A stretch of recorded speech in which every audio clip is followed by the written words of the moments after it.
오늘은 응답받는 기도의 조건 8가지라는 제목으로 하나님의 말씀을 생각하기를 원합니다. 과거 저는 사실 운동하고는 거리가 좀 먼 사람이었어요. 제가 아무래도 학자의 길을 걷다 보니까 이렇게 책하고 가까이 있었지 나가서 운동하는 것을 좋아하지도 않고 또 잘 하지도 별로 못했어요. 그래서 운동이라 하면 늘 숨 쉬는 운동만 한다, 뭐 그런 농담을 하기도 했습니다. 그러다가 어느 때부터 운동이 참 중요하구나라는 것을 깨닫게 된 그런 계기가 있었어요. 그리고 그때부터는 나도 이제 운동 좀 해야 되겠구나. 그래서 헬스장에 회원권을 끊고 그때부터 헬스장에 나가서 운동을 하기 시작했습니다. 그런데 제가 운동을 하면서 보니까 이 운동에도 요령이 참 중요하다라는 걸 알게 되었어요. 처음에는 뭣도 모르고 이렇게 헬스장 가면 기계가 많잖아요. 이 기계 저기에 막 땡기고 막 열심히 했는데, 근데 옆에 있는 어떤 분이, 운동 많이 하시는 분이 저보고 조언을 해주시더라고요. 그렇게 무조건 막 그렇게 하지 마시고 이렇게 해보세요 하고 가르쳐 주는 거예요. 그러면서 하는 말이, 운동을 막 하는 것보다도 요령 있게 할 때에 운동의 효과도 더 뛰어나게 된다는 거죠. 그러면서 제가 알게 된 거는 이게 운동이 많이 한다고 좋은 게 아니라 그야말로 요령 있게 해야 그게 시간 투자 대비 효과도 좋게 되고, 또 그 다음에 자칫하면 잘못 운동하다 보면 오히려 몸이 서로 상하게 되는 일도 최악의 경우는 나타나더라는 거죠. 그래서 이렇게 막 하면 안 되고 나도 요령을 좀 배워야 되겠다. 그래서 돈을 좀 투자했죠. 그래서 개인 지도 받는 게 있어요. PT인가 이래가지고 개인 지도 받는 게 있어가지고 개인 지도를 좀 받으면서 요령을 좀 알면서 하니까 훨씬 더 시간 투자 대비 효과가 많이 나타나는 것을 제가 경험을 한 적이 있습니다. 그때 열심히 하는 것도 좋지만은 요령 있게 올바로 하는 것도 중요하구나, 이걸 깨달았는데, 그러면서 문득 돌아보니까 신앙생활도 그렇다라는 거예요. 기도 생활도 특히 그렇다는 거예요. 여러분, 우리가 기도하는 것은 다 응답받기 위해서 기도하는 거잖아요. 그냥 응답도 안 받고 그냥 기도 자체를 하기 위해서 하는 사람은 그렇게 많지 않을 겁니다. 우리가 기도한다는 건 응답받으려고 기도하는데, 근데 응답을 받으려면 기도를 많이 하는 것도 중요하지만은 요령 있게 하는 것도 중요하다는 거예요. 그러니까 기도 응답받을 수 있는 조건들을 잘 알고 그렇게 기도해야 같은 시간에 기도하더라도 그대로 응답이 이루어진다는 거죠. 그래서 성경에는 이렇게 하나님께서 성경을 통해서 응답받는 기도의 조건들을 여러 가지로 말씀을 해 주셨어요. 그래서 우리가 응답받기를 원한다면 성경에 하나님께서 말씀하신 그 조건들과 기도의 가이드라인들을 잘 알고 그대로 기도해야 하나님부터 응답을 받을 수가 있다는 거예요. 여러분 가운데 나는 이렇게 기도하는데 왜 응답이 잘 안 되지? 이런 의문을 갖고 계신 분들이 계시다면 오늘 이 말씀을 통해서 내가 정말 제대로 저렇게 기도했는지 한번 돌아볼 수 있는 그런 계기가 될 수 있기를 주님의 이름으로 축원합니다. 성경에는 응답받는 기도의 조건들 여러 가지 말씀했는데, 제가 그것들을 잘 이렇게 분석을 해보니까 크게 2가지 종류로 나누어지더라는 걸 발견을 했어요. 첫 번째 부류는 하나님께서 이렇게 해야만 응답받는다, 저렇게 하면 응답받지 못한다고 직접적으로 말씀해 주신 그런 구절들이 있어요. 자, 이런 조건들은 그대로 순종하면 되는 거고, 이것이 안 되면 무조건 안 되는 거예요. 그런 기도의 조건들이 있더라는 거예요. 이런 것들은 어떻게 보면 기도의 필수 조건, 기본적 조건이라 할 수 있죠. 그 다음에 이 성경을 보면 예수님이 기도에 대해 가르치신 말씀이나 기도해서 응답받은 사람들의 사례를 통해서 우리가 귀납적으로 발견할 수 있는 그런 기도 응답의 조건들이 있어요. 근데 이런 것들은 대부분 보면 어떤 있느냐 없느냐보다도 정도의 문제가 있어요. 그래서 그만큼 힘쓰고 애써서 그렇게 기도하면 더 기도 응답이 많이 이루어지더라는 거죠. 그래서 이런 기도 응답의 조건들을 잘 보면서 그렇게 기도하면 우리가 같은 기도를 해도 더 응답받는 기도가 될 수가 있다는 거예요. 자, 그러면 기도 응답받기 위해서 꼭 필요한 기본적 조건 4가지가 있는데 그것이 뭐냐? 첫 번째는 예수님의 이름으로 기도하셔야 된다는 거예요. 한번 따라해 보십시다. 예수님의 이름으로 기도해야 한다. 네, 여러분들 기도 응답받기 원치 않은 분도 계신가 봐요. 자, 이렇게 따라할 때는 열심히 따라하셔야 됩니다. 입으로 표현하는 만큼 또 몸도 따라가게 돼 있어요. 다시 합니다. 예수님의 이름으로 기도해야 한다. 예, 요한복음 14장 13절에 보면 너희가 내 이름으로 무엇을 구하든지 내가 행하리니 이는 아버지로 하여금 아들로 말미암아 영광을 받으시게 하려 함이니라 그랬어요. 내 이름으로 무엇을 구하면 들으신다, 그렇게 말씀하고 계신 거죠. 그러면 왜 꼭 예수님의 이름으로 기도해야 되느냐 이 말이에요. 그냥 기도하면 되지 않느냐? 근데 예수님의 이름으로만 기도해야 되는 거예요. 왜 그러냐면은 예수님만이 우리가 하나님께 나아갈 수 있게 해주는 유일한 중보자이기 때문에 그렇습니다. 원래 우리는 죄로 말미암아 하나님과 원수가 됐고 하나님께 나아갈 수도 없고 하나님께 기도할 수도 없었던 그런 존재들이었어요. 근데 예수님께서 이 땅에 오셔서 자기 몸으로 우리 죄를 대신해서 십자가에 달리셨어요. 그래서 예수님이 단번에 그 몸과 피로 이렇게 제사를 단번에 다 드리셨기 때문에 그때부터 하나님과 화목되고 관계가 회복되어서 이제 하나님 앞에 당당히 나가서 기도할 수 있는 자격을 얻었다라는 거예요. 그러니까 하나님은 우리가 예수의 이름으로 나아갈 때에 우리를 만나 주시고요, 또 우리가 기도하는 것을 들어주신다라는 겁니다. 몇 년 전에 미국의 대통령인 조 바이든 대통령이 대통령 취임식을 할 때, 원래 미국의 대통령이 올 때 취임식하면 늘 마지막에 이게 목사님이 나와서 기도하는 게 있어요.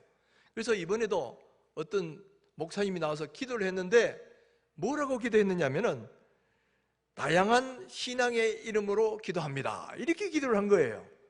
예수의 이름으로 기도해야 되는데 목사가 나와가지고 다양한 신앙의 이름으로 기도했다는 거예요. 뿐만 아니라 국회가 개원했을 때도 어떤 신학교 목사 출신의 어떤 국회의원이 나가 기도를 하는데 한술 더 뜨는 거예요. 뭐냐면은 유일신, 브라만, 다양한 종교의 신의 이름으로 기도합니다, 이렇게 기도를 한 거예요. 여러분, 이 청교도들이 세운 미국의 국가에서 목사라는 사람이 나와가지고 예수 이름으로 기도하지 않고 뭐 무슨 다양한 종교의 이름으로, 다양한 신의 이름으로 기도한다, 이런 식으로 기도를 한 거예요. 참 미국이 어떻게 된 일인지. 여러분, 하나님이 이런 기도 들으시겠습니까? 예수의 이름으로 기도하지 않고 다양한 신의 이름으로. 하나님, 그건 더 미워하시는 가증한 일인데 어떻게 그런 기도를 들으시겠느냐 이 말이에요. 그러니 지금 미국이 자꾸 쇠퇴하는 거예요. 여러분, 우리가 기도하려면 하나님의 주신 그 유일한 길, 바로 예수의 이름으로 기도하셔야 된다는 거예요. 예수의 이름은 하늘 문을 여는 유일한 열쇠고, 예수님은 우리가 하나님께로 나가기 전에 유일한 중보자다라는 거예요. 그래서 반드시 기도할 때는 예수님의 이름으로 기도하셔야 된다라는 거예요. 두 번째는 뭐냐? 하나님의 뜻대로 기도해야 한다는 겁니다.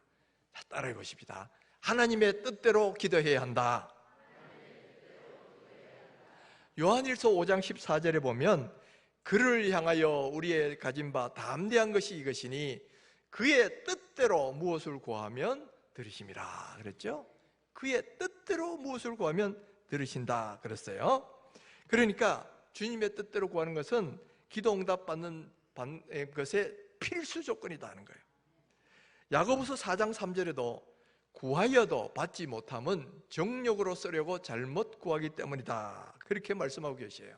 그러니까 정욕으로 쓰려고 구하면 안 들으신다는 이야기죠.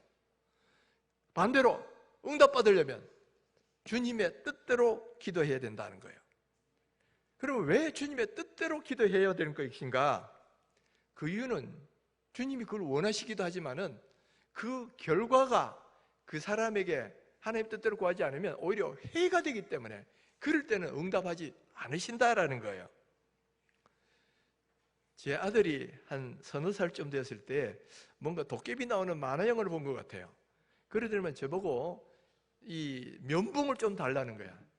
그 뭐 하려고 그러니? 그러니까 받아가더니만 귀에다 양쪽에 딱 묶고는 도깨비다 그러더라고요. 도깨비다. 뭐 도깨비가 귀가 약간 튀어나온 거 그런 걸 본 것 같아요. 그러더니만 막 돌아다니면 갑자기 벽에 콱 어떻게 됐겠습니까? 뭐 난리가 난 거죠. 뭐 귀가 그냥 이렇게 떨어져 가지고 뭐 울고 나불고 뭐 밤중에 그냥 이 응급실에 가고 아주 난리가 났습니다. 그러고 나서 제가 아주 자책을 했어요. 왜 저 다 날고 내가 줬을까? 안 줬으면 저런 일이 없었을 텐데 하고 많이 이렇게 자책을 했었어요. 그런데 우리가 어떤 일이 일어날지 어떻게 알겠습니까? 우리는 몰라요. 근데 하나님은 그걸 줬다가는 어떤 일이 일어날지 다 아신다 이 말이에요. 그러니까 그걸 줬다가 그 사람에게 이런 식으로 해가 될 줄 알면 하나님 안 주신다 이 말이에요. 안 주신다. 그래서 정욕으로 쓰려고 구하는 거, 죄악을 지으려고 구하는 거, 이런 건 하나님 일부러 안 들으셔요. 그리고 주님의 뜻대로 하는 기도를 들으신다라는 거예요. 그래서 여러분, 우리가 기도가 응답받기를 원한다면 바로 주님의 뜻대로 기도해야 한다. 세 번째는 뭐예요? 죄를 회개해야 한다라는 거예요. 자, 따라해 보십시다. 죄를 회개해야 한다. 만일 우리 마음속에 죄악을 품으면 하나님이 그 기도 듣지 않으신다 그랬어요. 이사야서 59장 1절 2절에 분명히 이렇게 말씀하십니다. 여호와의 손이 짧아 구원하지 못하심도 아니요 귀가 둔하여 듣지 못하심도 아니라 오직 너희 죄악이 너희와 너희 하나님 사이를 갈라놓았고 너희 죄가 그의 얼굴을 가려서 너희에게서 듣지 않으시게 함이니라.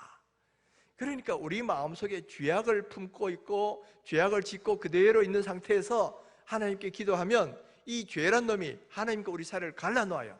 하나님과 우리 사이를 이렇게 멀어지게 만든단 말이에요. 그래서 우리가 기도해도 하나님께 응답이 안 되고 하나님 귀가 가려지도록 그렇게 만들어 버린다는 거예요. 그래서 이 죄란 놈이 끼어 있으면 안 되는 거야. 이 죄란 놈은 마치 뭐와 같으냐면은 수도관 속에 들어있는 돌멩이와 비슷합니다. 수원지에서 물을 막 보내고 또 내 수도꼭지에서 물을 틀어도 물은 분명히 나오는데 이 돌멩이에 끼어 있으면 이 물이 겨울길이 막혀버려요. 그래서 물이 이 수도꼭지에서 나올 수가 없는 거죠. 그 물을 나오게 하려면 어떻게 됩니까? 그 방해하는 돌멩이를 딱 제거해야만 이 수도물이 콸콸 쏟아질 수 있다는 말이죠. 하나님의 기도 응답이 이루어지는 것도 마찬가지다. 하나님과 우리 사이에 죄악이라는 놈이 끼어 있으면 거룩하신 하나님은 이 우리의 죄인된 우리하고 관계가 멀어져요. 뭐 죄 짓는다고 물론 구원받은 게 없어지고 이런 건 아니지만 관계는 멀어집니다. 그래서 우리가 기도하면 그 기도 응답이 잘 안 된다는 거예요. 그래서 우리가 기도 응답 받기를 원하면 어떻게 됩니까? 그 돌멩이를 제거하듯이 우리 안에 하나님과 우리 사이를 막고 있는 죄란 놈을 제거해야 되는 거예요. 바로 우리 안에 있는 죄를 주님 앞에 자백하고 회개하고 돌이킬 때 하나님께서는 그 죄를 사하시고 다시 한번 깨끗한 관계에서 기도하면 하나님이 그 기도를 들으신다라는 거예요. 그래서 여러분, 우리가 정말 응답받기를 원한다면 제일 먼저 기도할 때에 내가 하나님 앞에 지은 죄가 있는가, 하나님을 서운하게 하는 죄가 있는가, 하나님과 내 사이를 가로막고 있는 죄가 있는가, 이걸 돌아보고 그것을 먼저 깨끗이 회개하고 치우셔야 된다. 그럴 때 하나님의 응답이 이루어지는 줄 믿습니다. 네 번째는 믿고 기도해야 한다라는 거예요. 따라해 보십시다. 믿고 기도해야 한다. 야고보서 1장 6절 7절에 이런 말씀을 하십니다. 오직 믿음으로 구하고 조금도 의심하지 말라. 의심하는 자는 마치 바람에 밀려 요동하는 바다 물결 같으니 이런 사람은 무엇이든지 주께 얻기를 생각하지 말라 그랬단 말이에요. 그러니까 내 마음에 믿음이 없고 의심하는 마음이 있는 상태에서 기도하면 하나님 그런 기도 안 들으신다는 거예요. 어느 날 예수님이 길을 지나가는데 두 명의 맹인이 예수님께 나와서 이렇게 그 눈을 고쳐주기를 청했습니다. 그때 예수님이 그들에게 질문하신 게 있어요. 내가 능히 이 일을 할 줄 믿느냐? 그러니까 이 두 맹인이 이렇게 답을 합니다. 주여 그러하오이다. 믿는다 이 말이죠. 그러니까 예수님께서 다시 말씀합니다. 너희 믿음대로 되라. 너희 믿음대로 되라. 예수님이 고쳐주실 수 있다 믿으니까 그 믿음대로 고침을 받게 되었다는 말이죠. 여러분, 예수님이 어떤 맹인에게 그 병을 고쳐주기 전에 먼저 확인하고 싶어 한 게 뭐예요? 내가 이것을 할 수 있다고 믿느냐?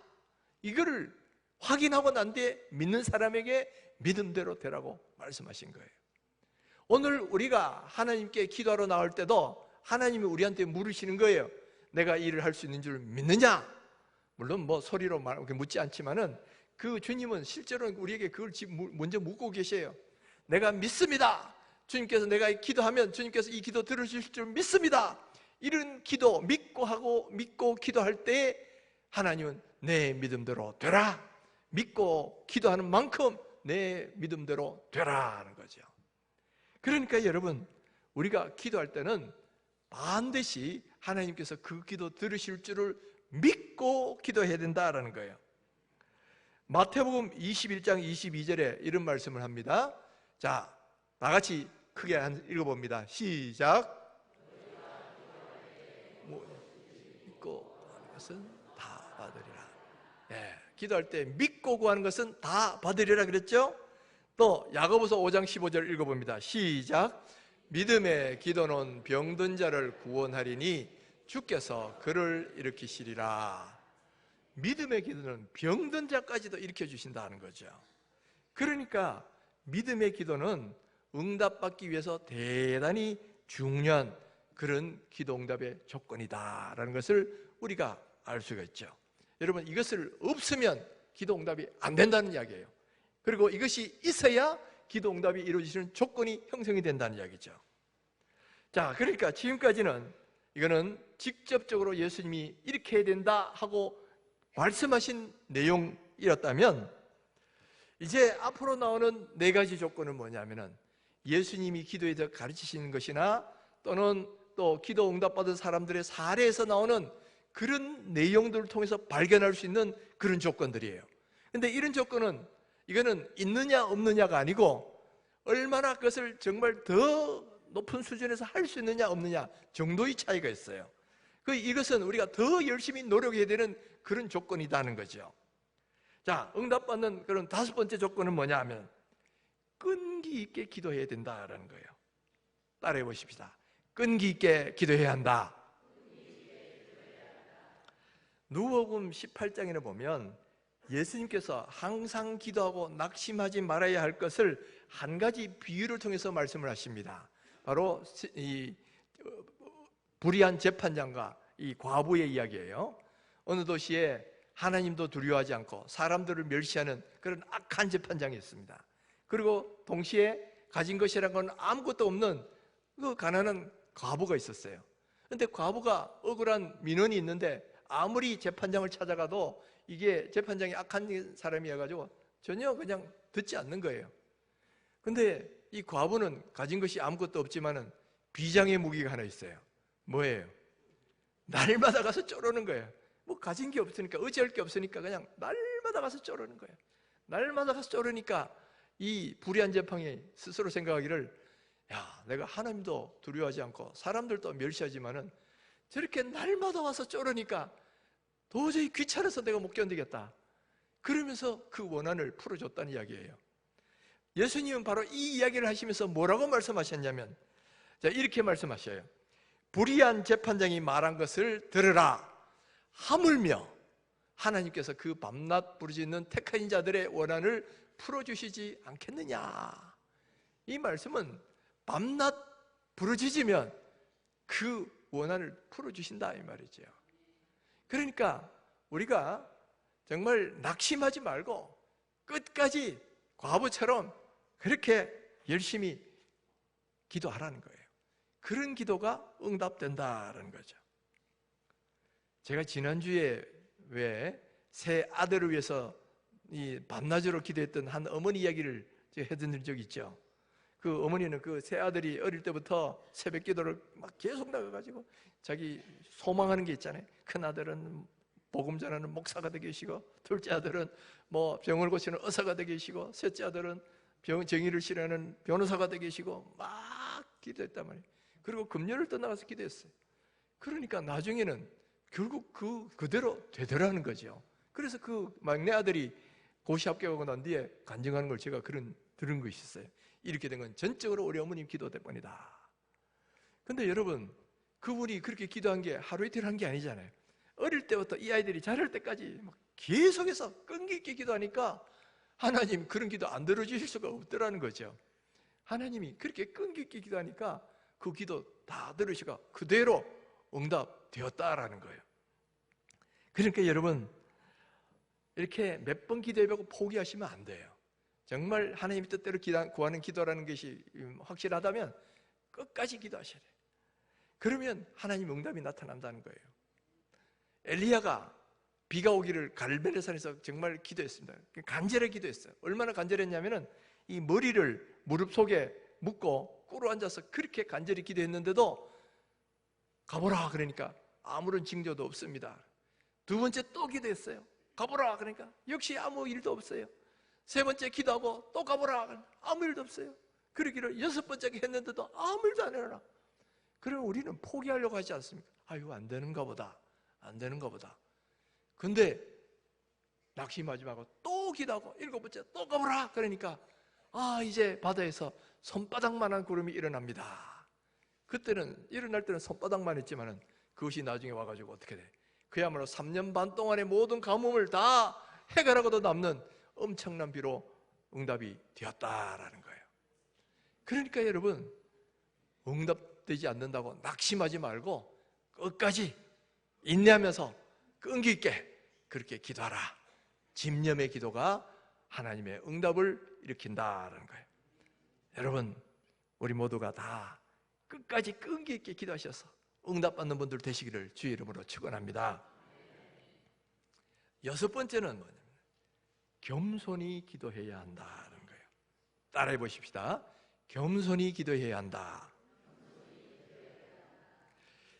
예수님은 어떤 사람이 어렵다함을 받는지 세리와 바리새인의 비유를 통해서 또 말씀하셨어요.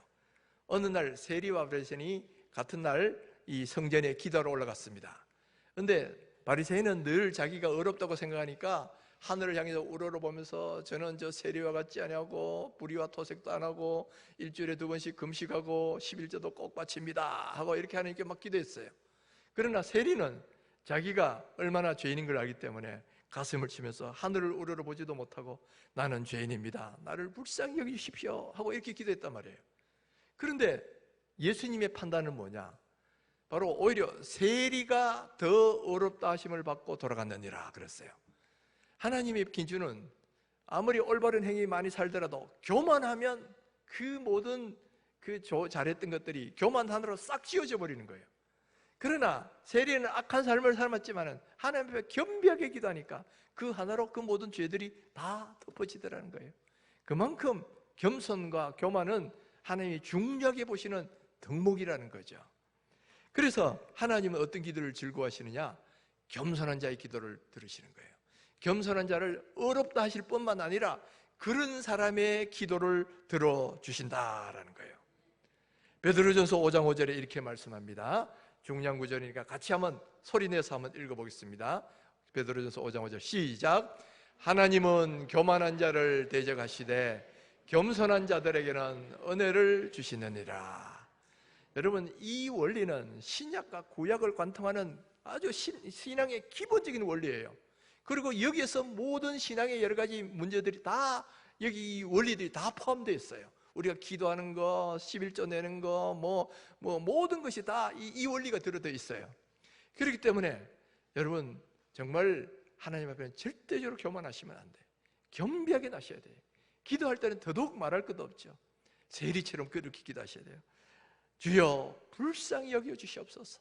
저를 긍휼히 여겨 주시옵소서. 이렇게 겸손하게 나와서 기도하는 사람을 하나님은 참 어렵게 보시고 그런 사람의 기도를 들어주신다라는 거예요. 여러분, 겸손한 기도, 바로 우리의 기도가 될 수 있기를 주님의 이름으로 축원합니다. 7번째는 간절히 기도해야 한다라는 거예요. 따라해 보십시다. 간절히 기도해야 한다. 예, 간절히 기도해야 된다. 이러면 너무 간절하지 않죠? 간절히 기도해야 한다는 거예요. 간절히. 예, 하나님은 간절한 기도를 기뻐하시는 거예요. 우리도 그런 경우 있잖아요. 어떤 사람이 부탁하는데 해주십시오 하는데 그냥 주면 좋고 안 해주면 말고 뭐 이런 식으로 부탁하면 그 기도 잘 안 들어주죠. 그런데 어떤 사람이 손을 붙들고 제발 부탁합니다. 정말 좀 도와주세요. 제발 부탁합니다. 막 정말 간절하게 매달리면 우리 마음이 동하지 않을 수가 없잖아요.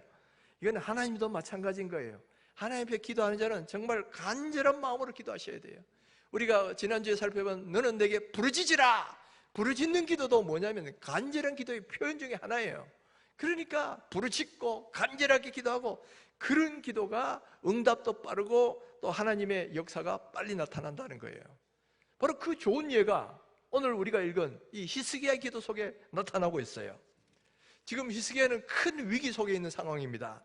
먼저는 이스라엘 나라가 전체가 다 지금 점령이 되고 예루살렘 성도 이제 마지막으로 포위가 되는 상황이에요. 언제 이 나라가 지금 아수르 손에 떨어질지 모르는 위기 상황입니다. 근데 거기다 설상가상으로 히스기야에게 병이 왔어요. 병이 왔는데 그것도 하나님부터 선지자가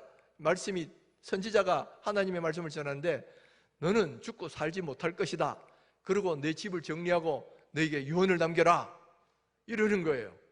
아니, 하나님이 말씀하시면 이건 100% 틀림없는 사실이잖아요. 이제 죽는다는 거예요. 자기 한 몸 죽는 것도 그렇지만은 지금 위기의 상황에서 왕이 죽으면 국가 전체가 위태위태한 거야. 그러니까 지금 이 히스기야 왕은 너무너무 답답하고 절박한 상황이 되었어요. 그래서 즉시 하나님께 무릎 꿇고 기도했다는 거예요.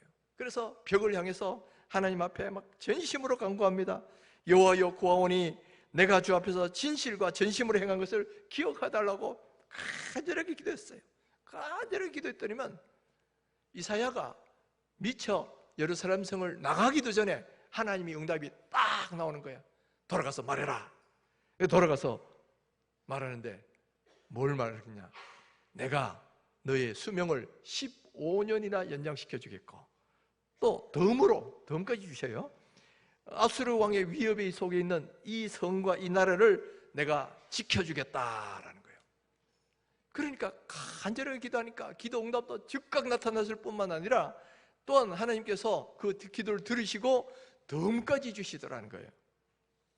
여러분, 간절한 기도는 우리가 응답받는 기도의 중요한 조건이라는 말이에요.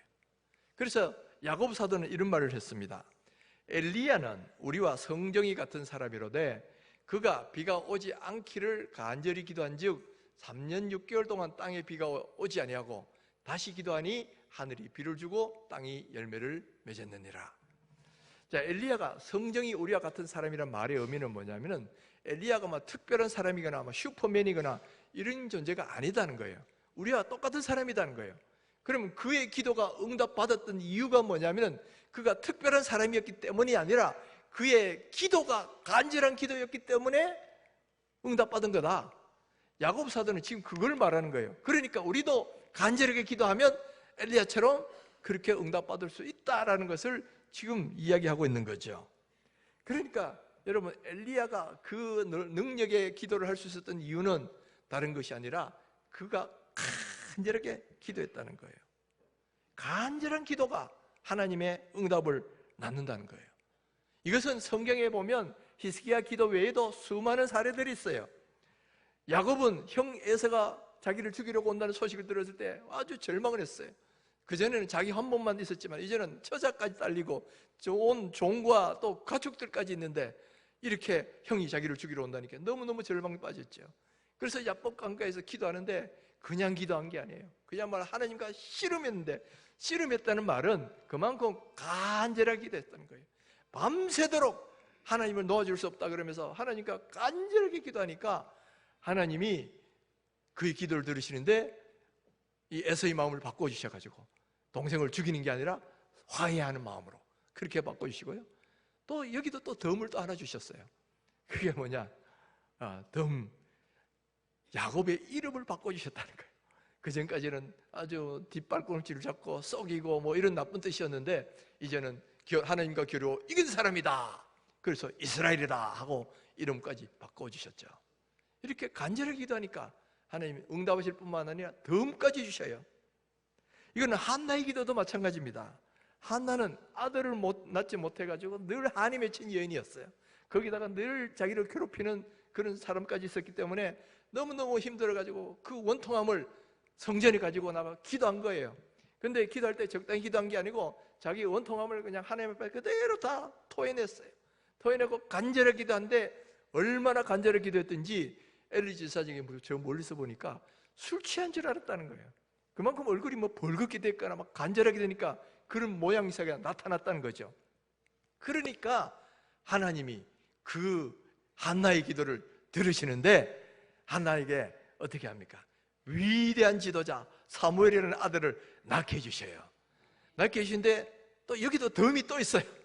아들 사무엘만 주신 게 아니라 또 어떻게 됩니까? 그 사무엘을 하나님께 드리니까 5명의 자녀를 더 덤으로 주시더라 하는 거예요. 이 간절히 기도하니까 응답만 되는 게 아니고 덤까지 주셔요. 또 에스더의 기도도 마찬가지입니다. 지금 하만의 계획 때문에 온 이스라엘 민족이 바사 제국 아닌 온 이스라엘 민족이 다 멸절당하게 생겼어요. 그랬을 때 이제 기도를 하는데 자기가 왕한테 나가 구할 수밖에 없는데 그러나 왕의 법도라는 게 왕이 오라고 하지도 않는데 무조건 막 나가면 죽음을 당할 수도 있는 그런 무서운 법이 있는 거예요. 그러니까 이제 자기 민족의 이 생사를 두고 왕한테 나가려고 하니까 어떻게 합니까? 막 그냥 금식 기도를 3일 동안 했어요. 3일간 정말 죽으면 죽으리라 하고 그렇게 기도하고 하나님께 그 왕한테 딱 나가니까 하나님이 그 마음을 싹 바꿔주시는 거예요. 이 왕비가 너무 예쁘게 보이는 거예요. 그래서 금호를 딱 내밀고 오라 그러니까 가서 그 우리 민족을 살려달라고 기도하니까 민족이 다 살려져요. 또 여기도 덤이 있어. 뭐냐? 그 민족을 살려주신 것만 아니라 그 원수된 사람을 죽일 수 있는 권한까지도 부여받아요. 그래서 오히려 자기들을 죽이려고 했던 모든 사람들에게 원수를 갚을 수 있는 덤까지 또 얻게 되더라는 거죠. 여러분, 이렇게 간절한 기도가 하나님의 보좌를 움직이고 하나님의 응답을 받게 되더라는 거예요.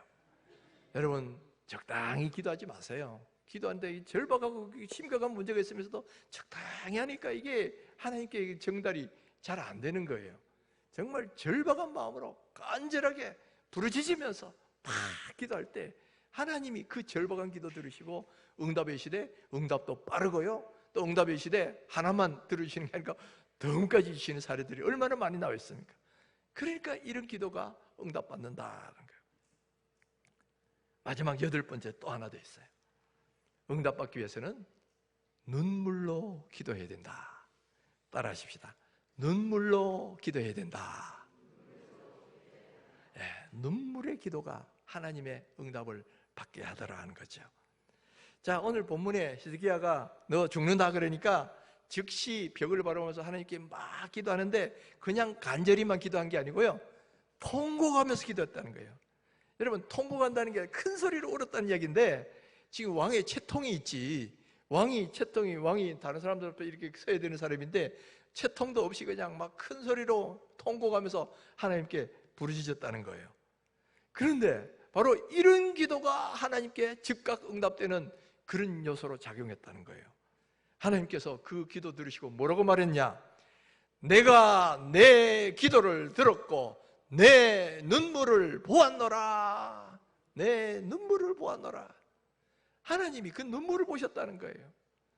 그러니까 여러분, 이 말씀은 눈물의 기도가 하나님의 마음을 움직이는 거예요. 여러분, 왜 눈물의 기도가 하나님의 마음을 움직일까요? 그런 말이 있어요. 눈물은 눈에서 나오는 게 아니고 어디에서 나온다? 가슴에서 나온다는 거예요. 가슴에서. 눈물을, 그게 악어 눈물이 아니라면, 진짜 눈물이라면 그것은 눈에서 나오는 게 아니고 사실은 가슴에서부터, 나오는 거라는 거예요. 그러니까 지금 간절한 마음이 절박하니까, 간절하게 하니까 거기서부터 눈물이 나오는 거다는 거예요. 그러니까 여러분, 우리가 하나님 앞에서는 체면을 차리거나 눈물의 기도를 부끄러워해서는 안 된다는 거예요. 하나님 앞에서는 어린아이 같은 마음으로, 겸비한 마음으로 나아가서 기도해야 된다. 왜냐하면 눈물의 기도는 그 진심이 담긴 기도고, 그리고 그 겸비한 마음이 담긴 기도이기 때문에 하나님은 그 눈물의 기도를 귀하게 보신다라는 거예요. 그래서 마태복음 5장 4절에 보면 애통하는 자는 복이 있나니 그들이 위로를 받을 것이며 그랬어요. 애통하는 자가 어떻게 애통하겠습니까? 눈물로 흘리면서 애통하지 않겠어요? 그 눈물 흘리면서 기도하면 그들이 위로를 받는데 어떻게 위로받겠습니까? 눈물로 기도하는 사람은 그 기도가 응답된다는 말이죠. 응답되는 거예요. 그러니까 눈물로 기도하는 사람마다 하나님의 응답을 받는 거예요. 그리고 기도 많이 한 사람들은 대부분 눈물의 기도를 하고요, 또 그리고 그런 사람들이 응답을 잘 받는다는 겁니다. 한나의 기도도 마찬가지였어요. 한나의 기도도 사무엘상 1장 10절에 보면 한나가 마음이 괴로워서 여호와께 기도하고 통곡하며 그랬죠. 한나도 통곡 기도를 한 거예요. 한나도 그 마음에 답답한 걸 토로하니까 그 마음이 통곡의 이 소리가 쏟아져 나왔다는 거예요. 그러니까 하나님이 딱 응답해 주셨다라는 거죠. 바로 눈물의 기도가 하나님의 보좌를 움직인다. 그래서 여러분 기도회가 응답 많이 받았던 다윗도 보면요, 눈물의 기도를 참 많이 했습니다. 시편 56편 8절에 보면 나의 눈물을 주의 병에 담으소서. 얼마나 눈물을 많이 흘렸든지 주의 병에 담으라는 거예요. 이 고대 이스라엘에는 눈물병이라는 게 있었다 그래요. 그 눈물을 흘리면 그걸 그 병에 담아 넣는데, 그래서 그 사람이 이렇게 인생을 마칠 때는 눈물병을 그 관이나 무덤에 함께 묻었다는 거예요. 이 사람이 얼마나 살면서 눈물을 많이 흘렸는지 그 눈물병을 함께 묻어줬다는 이야기예요. 그걸 염두에 두고 지금 기도하는 겁니다. 내 눈물을 주의 병에 담으소서. 하나님의 병이 있는데 내가 얼마나 주님의 눈물을 많이 흘렸는지 기억하시고 그 병을 주의 병에 담아서 기억해달라고, 그렇게 기도하니까 하나님이 다윗의 기도를 들으시고 응답하시고 그의 앞길의 문제를 해결해 주셨다라는 거예요. 여러분, 우리가 정말 기도를 응답받기를 원한다면 이렇게 간절하게 기도할 뿐 아니라 눈물로 기도하셔야 돼요. 시편 126편 5절에 보면 눈물을 흘리며 씨를 뿌리는 자는 기쁨으로 거두리로다 그랬어요. 눈물을 흘리며 특별히 기도의 씨를 뿌리는 자는 반드시 기쁨으로 응답의 기쁨을 얻게 된다라는 그런 의미도 이 속에 다 들어있다는 거예요. 여러분, 하나님 앞에서는 눈물을 아끼지 마셔요. 근데 어떤 분들은 난 아무리 기도도 눈물 안 나오더라 하는 분 있어요. 그런 분들은 하나님 앞에 먼저 하나님 내 눈에 눈물을 주옵소서, 이거부터 좀 기도를 하셔야 돼요. 눈물을 주옵소서, 이거부터 기도하시고요, 그리고 눈물을 흘리면서 하나님 나를 불쌍히 여겨달라고 그렇게 겸비하게 간절하게 기도하면 하나님 그 기도로 들으신다. 그리고 우리에게도 내가 내 기도를 들었고 내 눈물을 보았노라, 바로 이렇게 말씀해 주시면서 응답해 주신다는 거예요. 그리고 기도하는 것만 주시는 게 아니라 아까 4가지 경우 다 보시면 다 덤까지 있었죠. 생각지 않은 그런 것까지 더해 주시는 그런 기도가 있었는데 오늘 우리의 기도도 바로 그런 기도가 되기를 바랍니다. 여러분 다 어려운 문제 있죠? 여러분 정말 하나님 앞에 구하는 문제들이 있을 거예요. 그러면 하나님께 나와서 기도하세요. 기도는 하나님이 우리에게 주신 특권이에요. 그런데 기도하되 그냥 막무가내로 기도하는 게 아니라 방금 말씀하신 것처럼 응답받는 기도의 조건들이 있어요. 그 조건들 따라서 그렇게 기도하세요.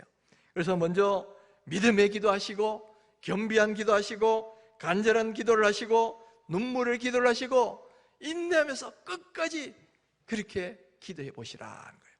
그러면 반드시 주께서 우리들에게도 말씀하실 것입니다. 내가 내 기도를 들었고 내 눈물을 보았노라.